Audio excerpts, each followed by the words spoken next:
Tulsi Gabbard's office. Agents hauled out dozens of boxes, files on the JFK assassination and MKUltra, the CIA mind control operation, which she was in the process of declassifying.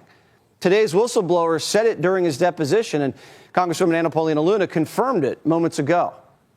The reason why this is troubling is, A, there was an executive order that the president had directed the full declassification of JFK, but then also to the MKUltra files. The CIA famously has said that, all documents were released and other documents had been destroyed. So these are allegedly those documents that apparently never existed.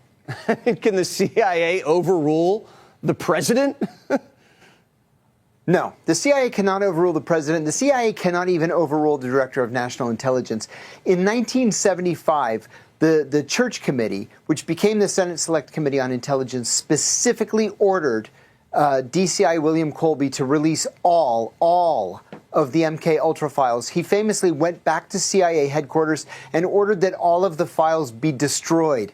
85% of them were destroyed. He was held in contempt of Congress, and then CIA employees lined the halls and contributed cash to pay for the fine that he was ordered to pay.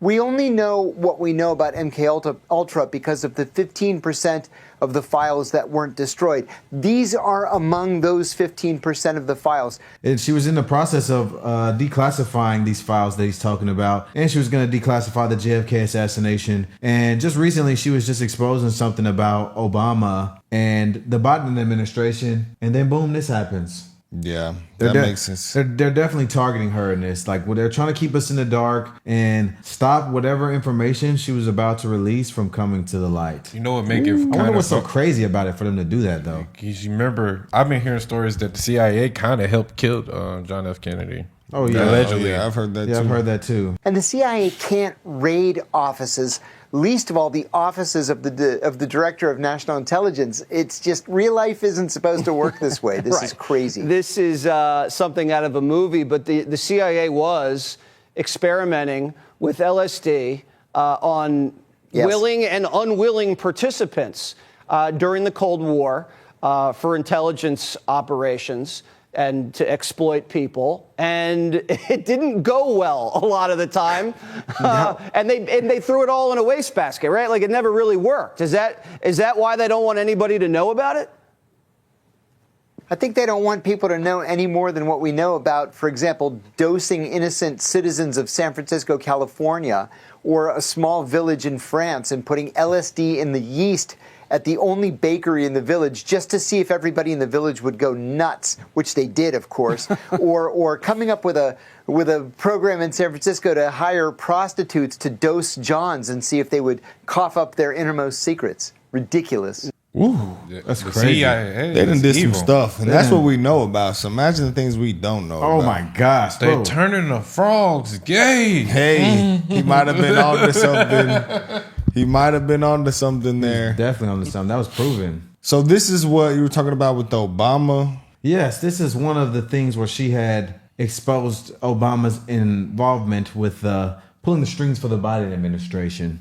The Director of National Intelligence, Tulsi Gabbard, releasing a bombshell report today that shows a conspiracy by a sitting president, Barack Obama, and his intel agencies to sabotage the president-elect, Donald Trump, brainwash the electorate, and undermine the legitimacy of an election.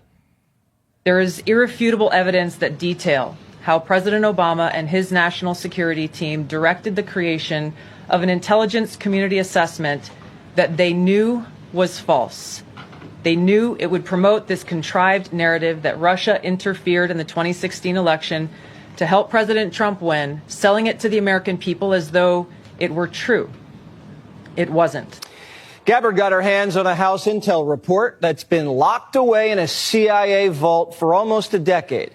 Investigators spent over 2,000 hours looking into how the Russia hoax was born, interviewing 20 CIA and FBI officials. And it turns out that the Obama administration doctored the intelligence to make it look like Putin and Trump stole the election. A month after Trump beat Hillary, Barack Obama wasn't satisfied with his intelligence reporting and ordered his CIA director to create a new assessment of how Russia interfered with the election. This was a highly unusual move. John Brennan handpicked 5 CIA analysts to write the assessment, and they were siloed. None of them knew what the other was doing. And only one analyst was in charge of drafting this report. There was nothing routine about this, and it was a rush job to publish before Trump was sworn in. Nothing was coordinated with the other intelligence agencies either. Basically, this was home cooking for Barack Obama. There were 4 key elements from the assessment that were repeated over and over again and formed the basis of the Russia hoax and the Robert Mueller witch hunt. 1, that Vladimir Putin wanted Donald Trump to win.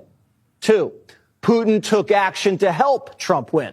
3, the Russians had blackmail on Trump. That was the Steele dossier. And 4, that the Russians tried colluding with the Trump campaign.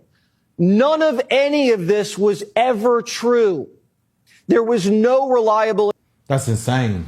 It says the deep state is working overtime to keep you in the dark. See, I just swooped in and seized 40 boxes of JFK and MKUltra files that were right in the middle of the declassification by the ODNI, the Office of the Director of National Intelligence. They're absolutely terrified of getting the truth out. What are they working so hard to hide? We demand full transparency now. Have to agree. That JFK thing. I remember they said they were releasing the files, and then they didn't. It's capped just like the Epstein files. Oh, we're gonna release it. That's one of those things they're just not gonna let you know. I'm gonna keep it 100. This and the Epstein files, big fail. I remember as soon as they said, "Oh, we're gonna release the Epstein file," I said, "No way. I don't believe it." I didn't think that they would either. And Paulina Luna said the CIA has 24 hours to return the documents to Tulsi Gabbard's office, or else I will make a motion to issue a subpoena. These documents have been requested by Congress. Damn. And she added them. That's crazy. They beefing on Twitter. That's insane. American government beefing on Twitter. The times we're living in. Crazy. Yeah, I think he used to represent something in Texas. John Radcliffe did. Yeah, well, he's not doing a good job, bud. Why is nobody talking about these hidden performance experiments connected to our military? Just hear what Tony Robbins has to say in this clip. But check this out. Your sirtuins do 2 things. First, they turn on and off genes. Well, they also have a competing component, because they can only do so much, which is cleaning up your DNA. These sirtuins have a fuel that you've probably heard of called NAD. So NAD is wonderful.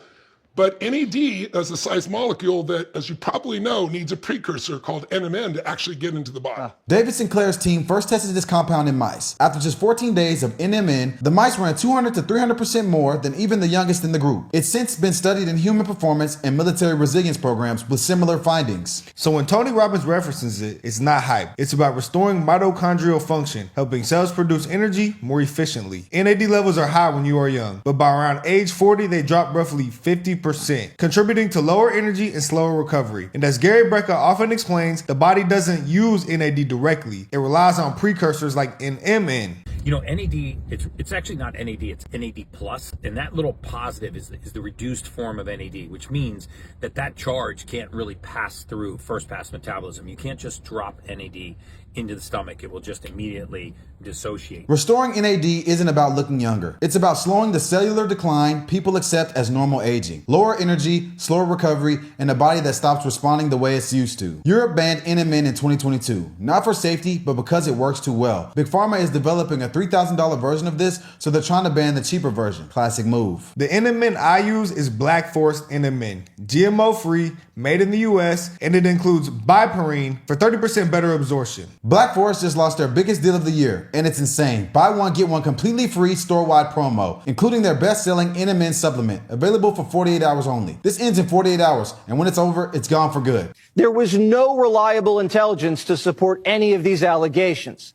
Senior CIA officials repeatedly refused to traffic in these allegations, but they were repeatedly overruled by CIA Director Brennan and FBI Director Comey, who insisted that they be pushed, even without verifiable evidence. The Obama administration cherry-picked the intelligence, lied about their sources, misquoted sources, didn't corroborate their claims, suppressed intelligence that ran counter to their narratives, and even used anonymous internet postings. Rank and file CIA admitted what they were doing violated their own tradecraft standards. There was a massive pressure campaign that came right from the top. CIA analysts say they received unusual directives from political appointees, the CIA director, and Obama himself. This is how the Russia hoax was born. Donald Trump knows that the Russians helped him win in 2016. Putin hated Secretary Clinton so much that the flip side of that coin was he had a clear preference for the person running against the person he hated so much. It was Russia in a very systematic way tried to interfere in the election and to try to advance the prospects of Donald Trump being elected. This was So Obama created that entire narrative? Yeah. That's what they exposing? Yeah. It all leads back to Obama. Everything. First president to say this isn't a Christian country. First president to legalize gay marriage. He told them niggas, y'all ain't gonna vote for Kamala. Y'all lucky Michelle ain't not. Y'all lucky Michelle. Y'all lucky Michelle ain't here. That was crazy. That was actually insane. Yeah, man. I mean, Obama, and he didn't even do anything for black people. Typical Democrat. But, you know. He's the textbook Democrat. He's literally the textbook. Yes, we can. Yes, we can. Si puede. No, you can't. Such a malicious disinformation campaign perpetrated on the American people that at one point, 60% of Democrats believed the Russians hacked our voting machines to help Trump win the White House. Whoa. 60%? What this report actually shows is that the Russians just wanted to create chaos and undermine Americans' faith in democracy. Solid intelligence suggested that Vladimir Putin didn't care who won. He had no preference. But like most people, expected Hillary to win and had a little docket of compromising dirt on her, dirt that he never released. Now, if Putin wanted Trump to win, why didn't Putin drop the dirt? There were high-level DNC emails that detailed evidence of Hillary's, quote, psycho-emotional problems, uncontrolled fits of anger, aggression, and cheerfulness, and that then Secretary Clinton was allegedly on a daily regimen of heavy tranquilizers. Damn. Then CIA Director Brennan and the intelligence community mischaracterized intelligence and relied on dubious substandard sources to create a contrived false narrative that Putin developed a quote-unquote clear preference for Trump. Now, if Clinton was on tranquilizers like the Russians believed, why didn't they leak it to help Trump win? How credible was the information about Hillary Clinton's health? All I have seen is what the Intelligence Committee have reported through their investigation. I think the underlying point there is that we understand from intelligence what Russia said that they had. And the important point here is that if they were trying to influence the election, as President Obama and James Clapper and John Brennan, everybody said they were doing in order to support Donald Trump's election, they would have released the most damning of that information. Is this the way that leads to the 2020 election fraud being exposed? Yeah. Are we going to find out that the election was stolen? Oh, I hope we do. If and all that complaining they did about how he wasn't going to get out of office and this and that, and they cheated in the election, allegedly. Man, allegedly. No, it's crazy. It's obviously that this is leading to the fact that she's being targeted.